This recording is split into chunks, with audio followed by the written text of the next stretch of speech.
KTM have been in the news recently for all the wrong reasons, and KTM Japan have recently released a press release saying, please don't worry, parts and service will be available for the foreseeable future. They've also released a press release stating that they're offering huge discounts on all their models.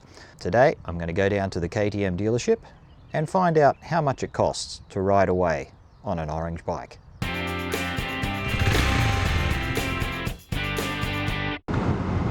Now, Japan does have quite a lot of KTM dealers and authorized dealers.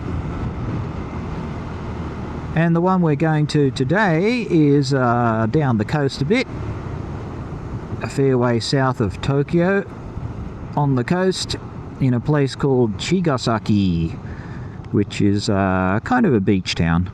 And Chigasaki has a cluster of motorcycle dealers all in the one spot. They've got everything from Harley Davidson, Ducatis there, all the Japanese, of course, all the Japanese makers. And also it's got the big three second-hand dealers in Japan. So even that's kind of fun just to have a walk around. There's one called U Media, which has 3 floors of second-hand bikes, and you can find just about anything you would want. Right, and here we are in a Japanese traffic jam. Now, normally I would be sneaking down the side of this, but you can see recently they've painted this dotted line along the side, which is a line that you're not allowed to cross under any circumstances, apparently. So I'm pretty worried that if I do go down there, I'm going to get nabbed by a policeman waiting at the bottom, which I've seen before. And it's one of their easy ways to collect revenue, tickets. But luckily, tickets in Japan are not that expensive. I mean, compared to Australia anyway, where you're looking at hundreds of dollars for just about anything. Here, probably around $80 to $90 Australian for a minor offence, like sneaking down the side. But the biggest inconvenience is you'll lose some points from your license, and I have what's called in Japan a gold license, which means I have been able to drive for 5 years without doing any offences at all, which is pretty amazing. I'm amazed myself, because to tell the truth, I've done lots of offences, and it's pretty much impossible not to break the law in some way. Okay, so there's a scooter. Now, supposedly scooters are allowed to go down the side. I really don't know what the latest law is. Maybe he's okay. But anyway, getting back to the gold license. So a gold license, you're probably thinking, what's the big deal about a gold license? Well, a gold license means when you go to renew your license, you will not have to go through the very painful, inconvenient session that anyone who doesn't have a gold license has to do, which means listening to lectures, basically, where you'll sit down and it's just going to take up, at least half a day, if you're lucky, longer, to go through the process. But if you have a gold license, you won't be tortured in that way, and you'll be able to just do the basic paperwork and get your license much easier and much more quickly. So I really don't want to lose my gold license.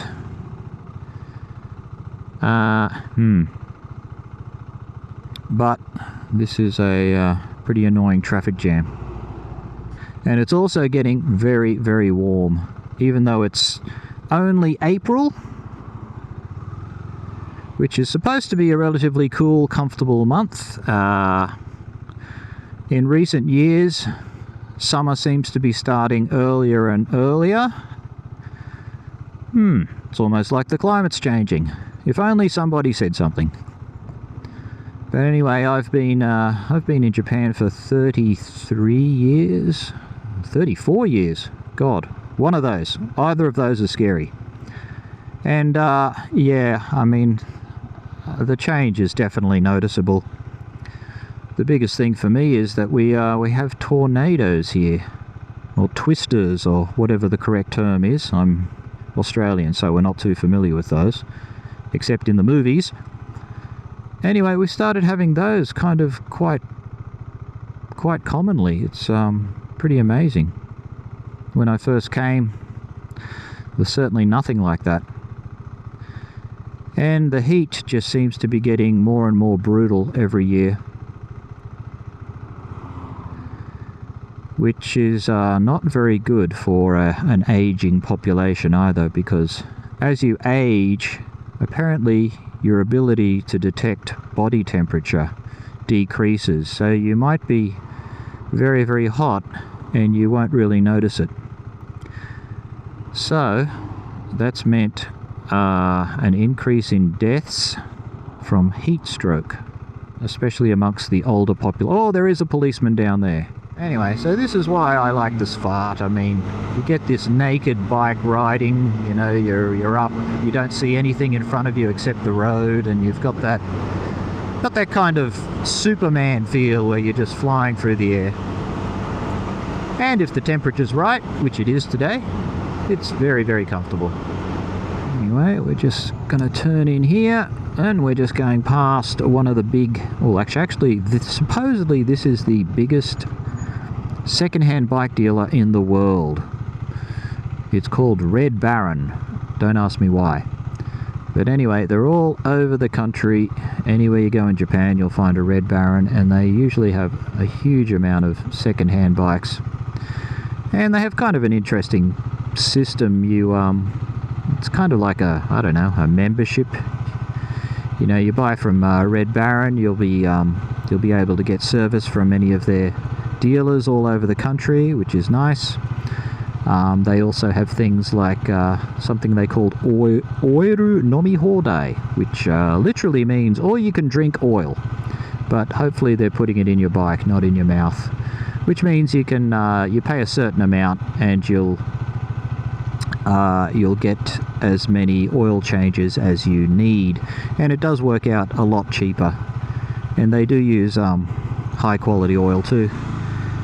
And the reason that they do that is because they're a second-hand dealer. They'd like to know that the bike they've sold you is getting regular quality oil changes, because when they want to buy the bike back from you, when you go, hey, I want to trade this in on another bike, they kind of know the condition of the bike.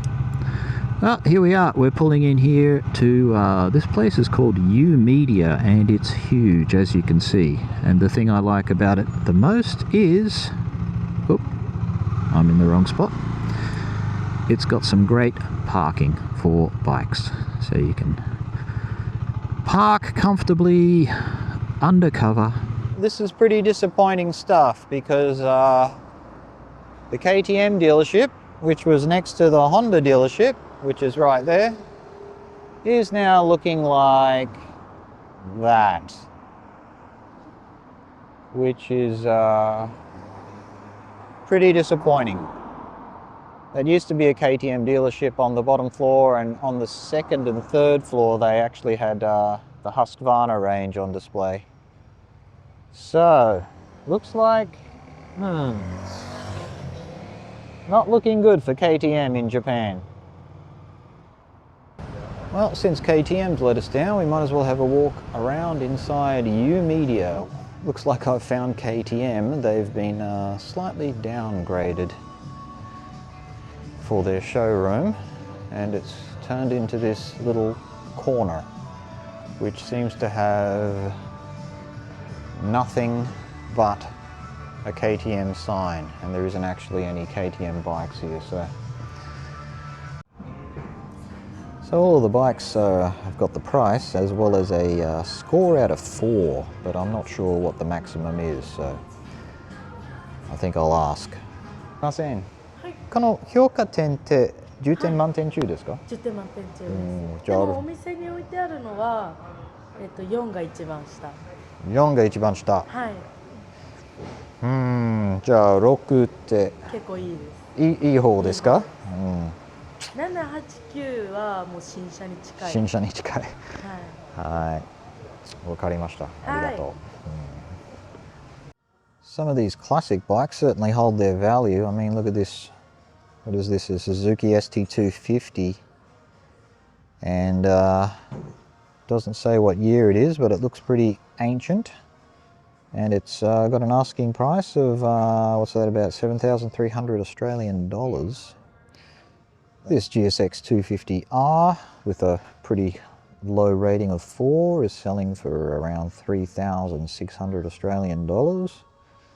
Again, these classic bikes really do hold their value. I mean, look at these GS50s, which are very old, still selling for close to 4,000 bucks Australian. For a 50cc bike with a lot of rust on it. An original Monkey, of course, they're commanding a good price there, 4,400 bucks for this one here, or over 6,000 for this one, which is actually more than you would pay for a brand new new model Monkey, the 125. You can see here they've got a sign up saying 50cc gasolinsha last chance. It's because the law is changing in Japan, probably not just Japan, that there won't be any more 50cc bikes being made new. Everything's going to be 125, so if you want a 50cc bike, as it says, it's your last chance to get one.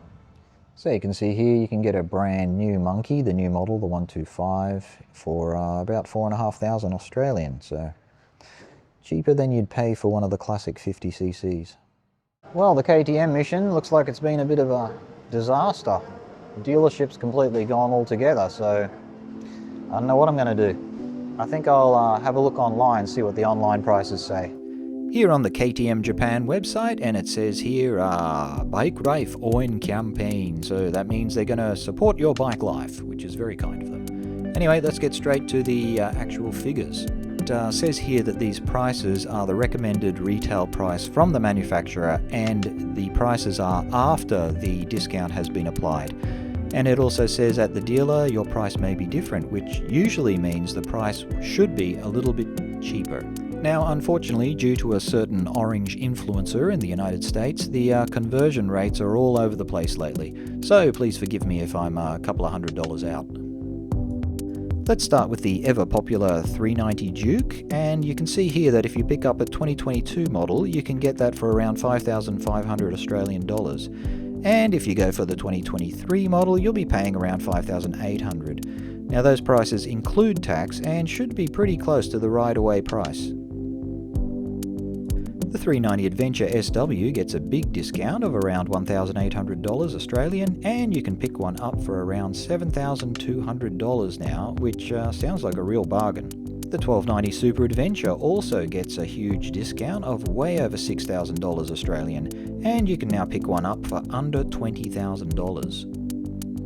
Supersports fans can grab an RC390 2022 model for around $6,200 or go for the 2023 model for $6,400. Similarly, the RC390 GP, which only seems to have 2023 models available, can be grabbed for around $6,500 Australian. And finally, the 1290 Super Duke GT 2023 model is down to just under $20,000 Australian. Well, what do you think? Are you tempted by these huge discounts? I certainly am, but the disappearing dealership is a bit of a concern. Anyway, any comments always appreciated. In the meantime, thanks for watching.